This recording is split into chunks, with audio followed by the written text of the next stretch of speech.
प्रणम्य शिरसा देवं गौरीपुत्रं विनायकं भक्तावासस्मरे नित्यमायुकामार्थसिद्धये।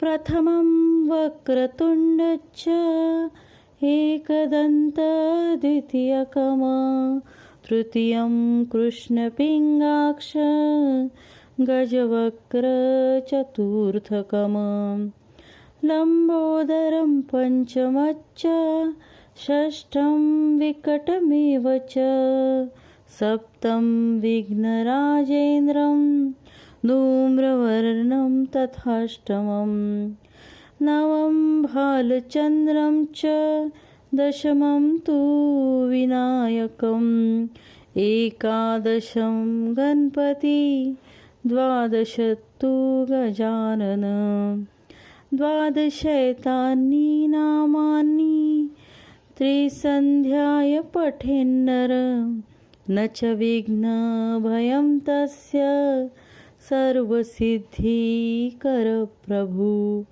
विद्यार्थी लभते विद्या धनार्थी लभते धन पुत्रार्थी लभते पुत्र मोक्षार्थी लभते गतिम्।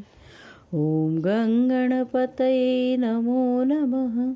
श्रीसिद्धिविनायक नमो नमः। अष्टविनायक नमो नमः। गणपति बाप्पा मोरया मंगलमूर्ति मोरया।